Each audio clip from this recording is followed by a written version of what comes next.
bit in research. I represent the School of Nursing. David is from the engineering school. We have folks involved from public health. Well, those are really the big ones. And then we have some folks from the English department. One of our big initiatives is a course that we developed over COVID called Happiness and Human Flourishing. It's become quite popular. Actually, a number of students that took the class are in the room, which is really gratifying. So what we've been asked to do today is first, we're going to talk a little bit about our course, why it came about, what we're doing with undergraduate students, and then to give you a little bit of a sense of one particular tradition within the flourishing world, and that's one that really focuses on virtue and character.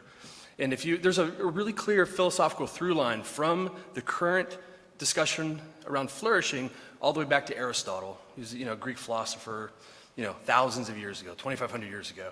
And that's a tradition in which we work out of. What I'm noticing is actually there's a lot of overlap. In fact, like the idea of capacities is very important for the way that we think. And then this idea of virtue actually has some resonance with this idea of social and emotional skills, I think. But that's something that we can talk about. So maybe some overlap here. We might not be as strange as maybe we think we are. So just really quickly, this is an interdisciplinary course that's taught in the nursing school and in the engineering program. We developed it during COVID. Dave and I developed it together with our friend Ryan McDermott. We're actually friends in real life. This is something we were talking about as we were sort of shut out of the University of Pittsburgh. What are we going to do when we come back? It's really responses to two observations. One, students weren't doing well. This is obvious. We just talked about this. We were concerned about our students, but in part, we weren't satisfied just how do we get them less depressed? That's a worthy goal. It's very important. But then how do we help them live well, full lives? And number two, we talk about interdisciplinarity quite a bit in the university, but there doesn't seem to be sort of a coherent thing that links us together. And Dave and I thought a lot about, well, maybe human flourishing can actually be that concept that actually unites the disciplines, right? Like, what's engineering for if it's not to design good things for human beings, to make them live well and to flourish? So just a quick overview of the course. It's a regular 3-credit course in engineering and nursing. We co-teach it together. We spend about 4 weeks really thinking about what is human flourishing. We go through well-being theory, but actually we start at the very beginning of what is a human being? What are the basic needs of a human being? But actually we talk about goods, and if maybe we can Q&A, we talk about why we use the term goods rather than needs. And then for the last 8 weeks, we apply those concepts to big questions: technology, relationships, money, work, and what would it look like to flourish in those different domains. The teaching approach is a little unique. On Tuesdays, it tends to be philosophy, social science. I do that part. And then on Thursdays, we focus on literature and art, bring the humanities into thinking about what is a good life. And then in a little bit, David's going to talk about some stuff he does around habits and character with the students. It's very much engaged. So we have both the didactic portion, and then we have deep application of students' lives through activities such as journaling, and we really interact with them based on the journals that they write, and other activities as well. So at this point, I want to just put in front of you the definition that we use for flourishing. I'm going to read it, and there's lots of parts, but I'm going to try to really simplify it in just a second. So here's what we say. Flourishing consists of the realization of basic natural goods, constitutive of human personhood, emerging from our nature as fully embodied souls, oriented towards others, through the perfection of human capacities by virtuous action, facilitated by favorable social conditions. And so this is the model that we use.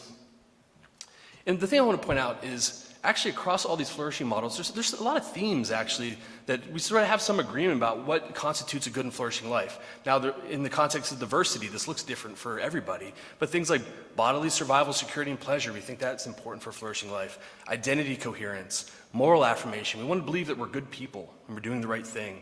Knowledge of reality, purpose of agency, we want to know that we have some effect in the world that's positive, and then social belonging and love. And a lot of people, particularly in social work, think about this top part, which is the structural preconditions for flourishing. Very, very important. And I teach a class called Health Policy and Human Flourishing, which deals with these social conditions. But in this class, happiness, we're really interested in this part here.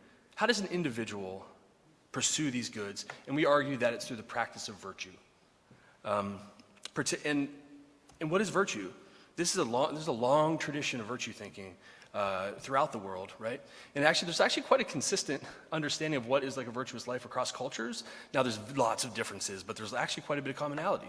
So you think of, so what are virtues? Habitual and firm disposition to pursue the goods of life, right?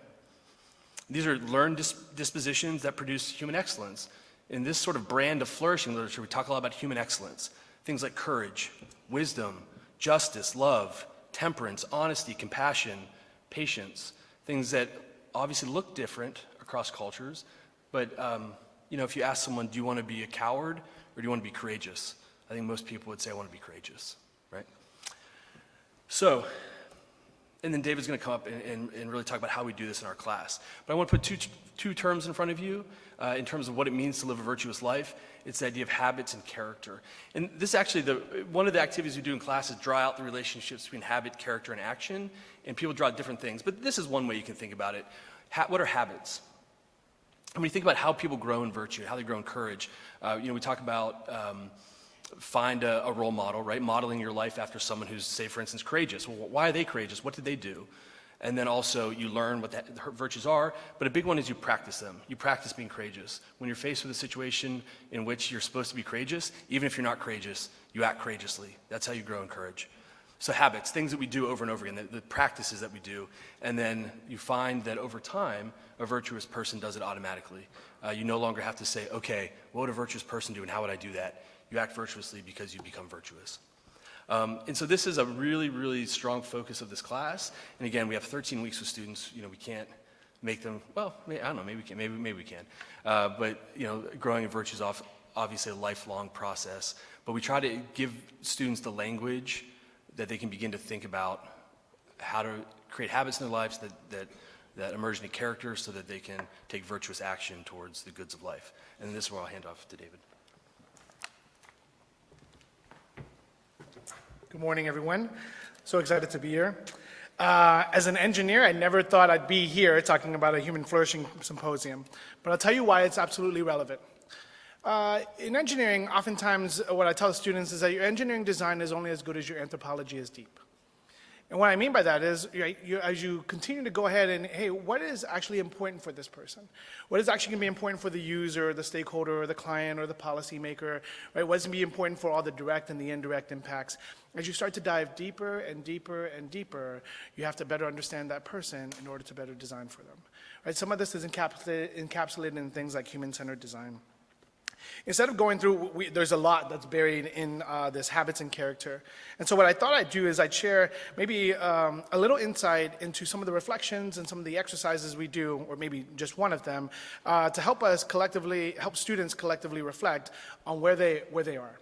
What I'm trying to do is what Grant mentioned at the very end. There's so many things that we are unconsciously incompetent about. And to get onto this journey where you're unconsciously competent, first you have to actually broaden or bring up the awareness of where are the places I'm incompetent. Meaning, why is it that if I'm stressed or tired, I tend to do this, right? Whether it's doom scroll or binge on Netflix or do whatever, right? There's lots of things. But bringing those to the light is kind of important. And so what I'd like to ask, and you can participate if you want, you don't have to, but it's March 24th. Maybe by a show of hands, how many of you would say that all your New Year's resolutions, all of them, are completely intact and have completely changed your life? Anybody? How many of you like me, and probably like my buddy Grant, like how many of you have say, hey, struggled or maybe no longer pursuing them? Great, fantastic. What's really interesting is it comes around like a habit, right? Every year, every January 1st, right? We have this. It's like, hey, you know what? And everybody knows it, including the health sector. They know that gym memberships skyrocket, and by the third Friday in January, that's when the gym will be free again. But as you see this, one of the things that we don't do because we're so busy and we are so, full of anxiety, if we're trying to pursue the next thing or just trying to struggle to hold on, is we never really get a time to do a post-mortem on the source of why it didn't work. We talk about it. But if you ask me, I was like, oh, you know what, I had to do this. There's easy ways if you tell me and you look at all the ways that I've struggled or not done well in my New Year's resolution, is I have all sorts of little justifications. Some of them are around context, some of them around some things more important, some of them are around maybe it just wasn't the right time, but there's these little justifications. And what we try to do is we try to actually boil it down and get in and talk about it. It's like, okay, well, you know what? I was trying to change a habit. That's what I really was trying to do. Maybe it was work out. Maybe it's, spend more quality time with loved ones. Maybe it's actually be a little bit more intentional about, my work, etc. And so as we do this, that's the habit, right? And we'll start with, the character. What we do is we trace it all the way back. my guess is that if you were to do a post-mortem on the habits that didn't go well, you'd probably find that where it really started was around these thoughts. Maybe it's the thought of getting up at 5 a.m. and running up Cardiac Hill so that you can go out and get your exercise in. Maybe it's your thought of making extra time so that I can be a better writer or be more responsive to my grad students, etc., or to my patients. But it's often these thoughts. And these thoughts, whatever they are, these thoughts actually start to become your words. You think them long enough, right? They start to become, you speak them. And then after those words actually become your actions. Okay? Those actions, repeated often enough, call it 21 days for short habits and 90 days for longer-term habits, actions, those become your habits. And the collection of habits is what we discuss and talk about as our character. Right? These collection of habits, these collections of unconscious competencies or incompetencies, that's a collection. So these thoughts, they're that powerful. Right? How powerful are they? And how prevalent are they? I'm going to ask another question, and I hope you can raise your hand. How many of you have ever spoken to yourself negatively in a manner that you would never, ever speak to a friend? Right? Look at that. You didn't even know, right? You walk into a room full of awesome, smiling, very, very smart, accomplished, beautiful people, and yet inside, right, many of their thoughts will be thoughts you've never seen. So you can understand how what we talk about is, I'll call this the interior life. This interior life has a massive influence on all the things that we do exteriorly. Right? It has a massive, it's governing, it is actually, it influences all the ways that we actually, try to work out all the other activities. And so that's why, we'll talk about this probably on the panel, but, people talk about, hey, we're at a point of inflection. I was like, oftentimes it's always ripe for reflection. This map is a lens to how we view our work, how we view the people in our work, how we view our communities, and how we view our next steps. I want to end, because I have 45 seconds left, right? Just with a quote again, because in the spirit of practice-based, based evidence, how do I, as an engineer, know that this is actually working, or how could I actually justify that I'm participating here? Like, I should be, by virtue of my CV, pushed off the stage. Here's one from the students. This is a quote from them. This class changed my life in big ways, small ways. I know myself more, which has allowed me to love myself and others in ways that I have never thought to before. Everything was based on actually trying to engage in elevated conversation around the interior life, right? Map it onto this and give them a little bit more chance of being resilient in this life and addressing their unique situation and context so that they can flourish. On behalf of Grant, thank you so much for allowing us to speak here.